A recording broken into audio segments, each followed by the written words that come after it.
Hi everyone, this is Kilipo Vlogs, a Filipino actor based here in Saudi Arabia, and welcome back to my channel. Agad-agad, gawa natin ito ng reaction video, ang Barda Compilation, because why not?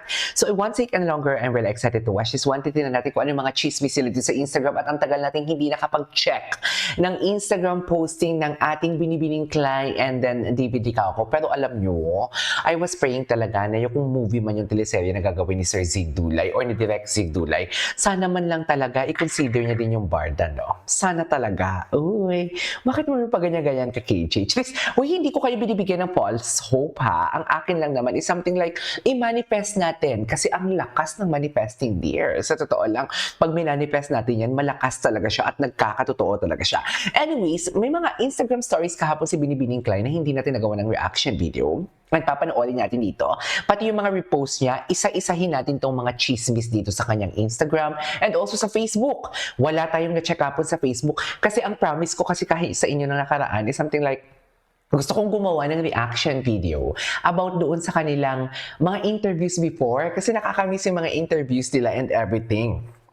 So, maraming nga nag-comment doon yung sa Ishin nila na mga performance or sa Ishin nila na mga how do I say this? Yung mga interview nila is kakaiba daw talaga at kitang-kita daw talaga doon ang pag-care ni Ginoo sa kay Binibining Clay for today's video. Tama ba yon? So, yeah, without further ado, let's start this reaction video. Maglalagay lang ako ng throw pillow dito sa aking legs kasi parang ayan, masyadong mataas yung aking, how do I say this? Ang aking upuan at nasa ibang studio tayo for today's video. Tama ba yun? Palike naman ako ng ating mga videos for today. Ayan ha, puro na lang tayo chismis. Wala man lang talaga akong ayuda sa inyong nakukuha kahit like man lang talaga. So without further ado, let's start this reaction video. Ano mga story na binibining Clay kahapon? Ay ito, papanoorin natin. Ay, mamaya. Isa lang, alam ko dalawa yung Instagram stories niya. Is this the one na pumunta ngayon niya lang pinusto? Oh? Ito ba yung pumunta siya na nagpa-picture siya yung last year? 'Di ba? Ngayon lang nila pinost? Bakit? Ang tagal naman bago i-post. Pero titingnan natin dito yung mga tags. Di Binibining. Ay, ano to? Sino nag-post dito? Netflix. All my besties have perfected the art of taking gorgeous travel. Ay, taray. Mga beses, andito si Binibining Clay. Ay, hello. Ma'am, did I startle you, my dear? Ano to? Totoo ba? Did I startle you, my dear? Ganun ba yun? Siya nga pala. Ikaw ang taong hindi marunong magpatawad. Ay, Ano po? Oh, Cantonese eyeball. Lychee na pinasukan ng olive. Do you want a bite? ay. Parang may ibig sabihin siya, ma'am. Kaya ako bumalik, nakalimutan ko yung passport ko. Merde. Nag-hotel kami sa tabi ng airport. Merde. You look stressed, honey. Ay, bakit siya nakabihis na dyan? Po ito. Grinding lang. Ang kapal Grinding. po kasi ng alikabok eh. Ay, Alin mas makapal? Ang alikabok o ang mukha mo? hala. So you're wearing my dress. Pasensya na po. Huhubarin ko po siya. Hindi na. Ay, bakit Sa'yo na lang. ganun? I was just teasing you. Bagay sa'yo. Orkot. Ay, Oh, napanood nyo na ba to? I give you permission to use the bathtub, try on my God. clothes, and eat all the food from the fridge. Hindi na po. Oh, nonsense. Busog pa po ako. Lubusin Hala. mo ng ligaya sa bahay ko. You deserve Orkot, it. ma'am. Orkot, ma'am, nakakatakot. Bakit ganun siya? Anyways, Luna, no, napanood na natin to. Napanood na natin yan. Ay, eto yung mga photo na hindi pa natin napanood from Bea Pinay. Ay, hindi napanood na natin yan eh. Pero titignan natin to. Asa na yung reels? Yung reels ni si Gino. Eto, panoorin natin to.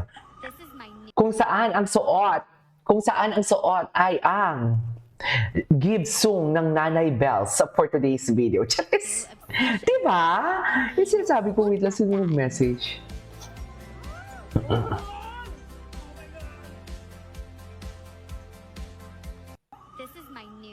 discussion. Ay, I mean, cutie. at that.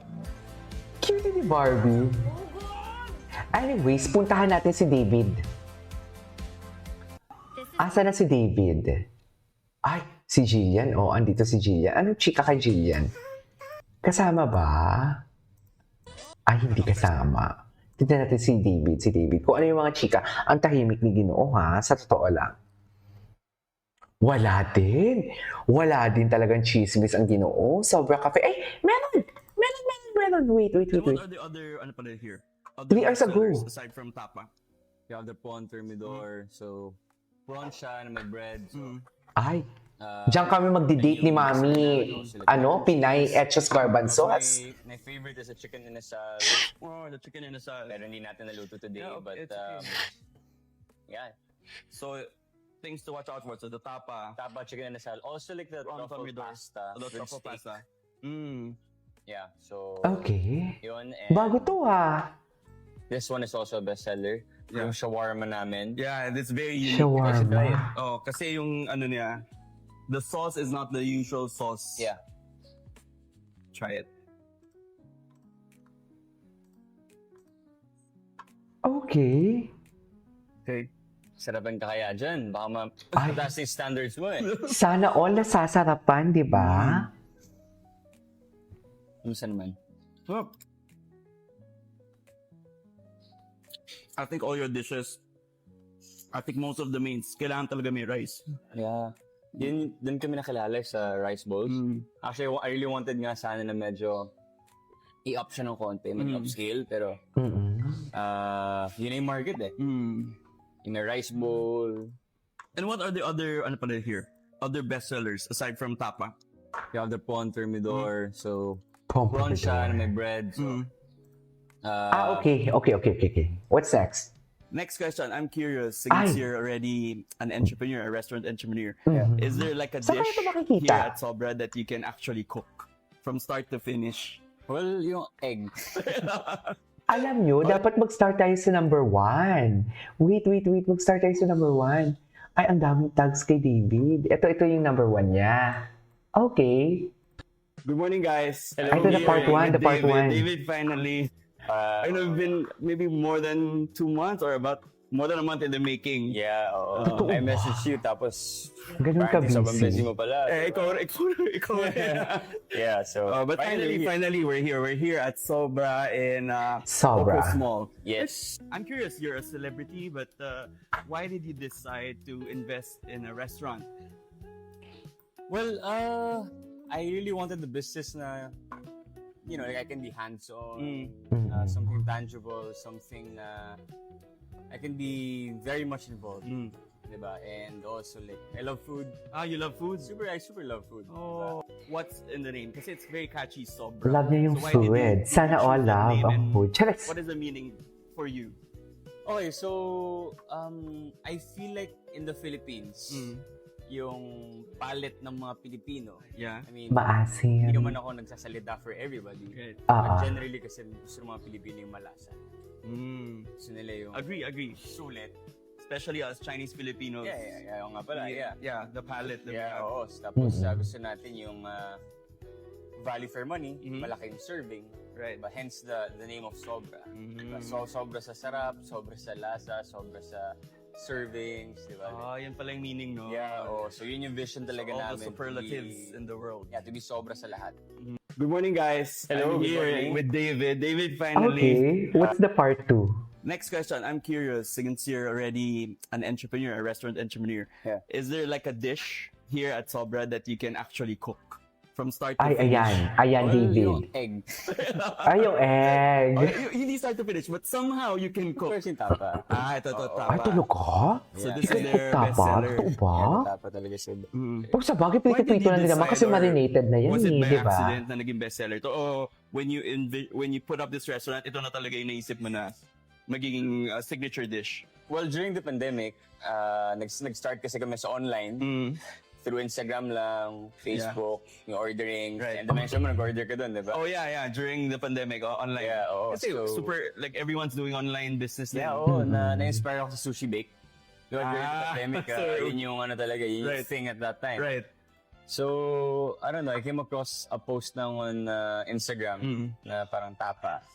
So, parang, uy, pwede yan sa Sushi Bake So yun, so gumawa na kami ng tray of tapa Right. during the pandemic. So, ang maganda doon, nakapag-market test kami. Di ba? Because actually, yung market test is very much important in business. Di ba? You don't wanna like shell out money right away. Agree. Kaya naging successful din yung Sobra because nagkaroon kami ng market test. So, itong tapa, ito na talaga yung naging bestseller kasi yung pinaka-first dish namin ever. Okay, we'll try. First dish Let's ever. try. Sumama ko. Sige. Yeah. Sawa na ako dyan eh. Sawa na ako dyan eh. Say that. Okay, let's try. Ang sarap Try ko naman na ng to after tapa. maybe... When did you start again in the pandemic? 2020. 2020. Yeah. Oh, after 5 years, 6 Si years. David foodie talaga siya. Tinan mo naman. Sa Tinan mo siya standards pagkumain. Let's try. Ikain mo naman kami, David. Charis. Ikain mo naman. Tama ba yun? Tama ba yun, ma'am? Ikain mo naman kami, Tama. David. Totoo Very ba? flavorful. Generous, you're right.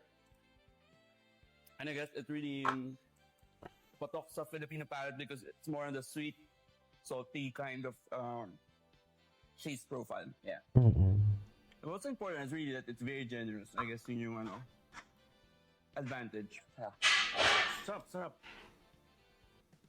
Next question, I'm curious. Sige. Okay, anyways, that is all for today's video. Our Barda compilation. This is KGMO Vlogs. And see you on my next vlog. Bye!